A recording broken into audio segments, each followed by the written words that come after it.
To NFL action, the Green Bay Packers will visit the Minnesota Vikings. A few weeks ago, this would have been the biggest game of Week 2 by a large margin, with Minnesota's loss of Teddy Bridgewater to a shredded knee injury. However, it may have more intrigue now, as the Minnesota Vikings are looking to remind everyone that it was the NFC North champion last year. Both teams are off to 1-0 starts with road victories, so this division rivalry game in primetime on Sunday night should be a good barometer for both sides. Green Bay is the road favorite, but this will be a line to watch throughout the week.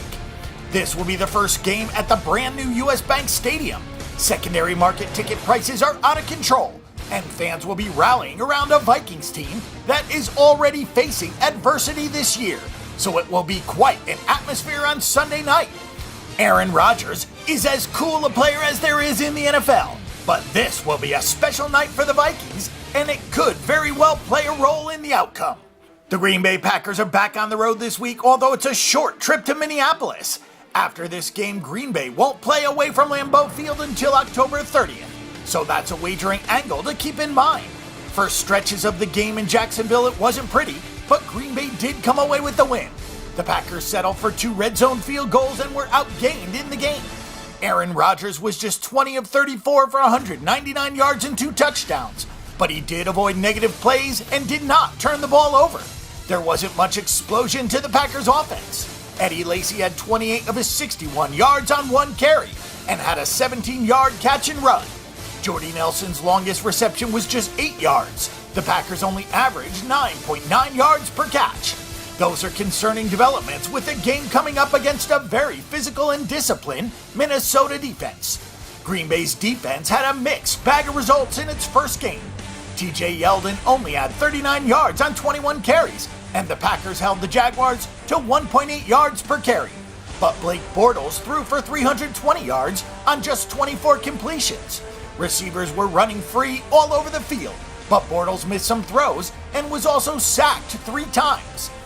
4 of the 7 receivers that caught passes for Jacksonville averaged more than 11 yards per catch.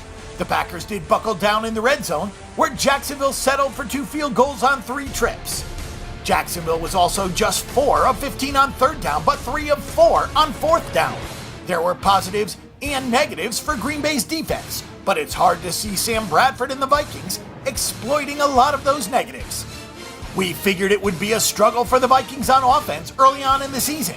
It most certainly was against the Tennessee Titans. Minnesota barely managed 300 yards in the game and averaged less than 5 yards per play. Adrian Peterson couldn't find running room, which is probably foreshadowing for the next several weeks.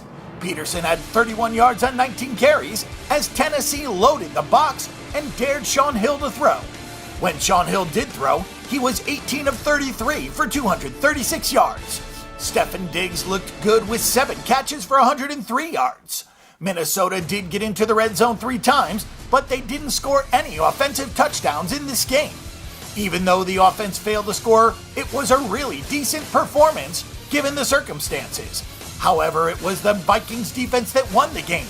Eric Kendricks had a 77-yard pick 6, and Danielle Hunter had a scoop and score early in the 4th quarter to effectively put the game away. Minnesota trailed 10-0 at halftime and won the second half 25-6. There's a lot of character on this team that's not necessarily quantifiable right now, but it's going to carry this team through the hard times with Bridgewater out. The Vikings are going to win this game on Sunday night against the Packers. Take the 2.5 or take the money line, whichever you prefer. But this is a team that has a rallying cry, a physical, mean defense, and a lot of discipline. The entire idea on offense now is to avoid negative plays and turnovers. Guess what? That was the same plan under Teddy Bridgewater. Maybe Minnesota won't be as potent offensively, but they'll keep doing what they do best.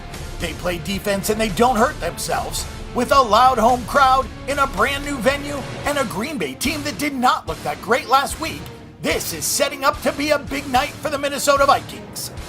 Our pick is the Minnesota Vikings at +2.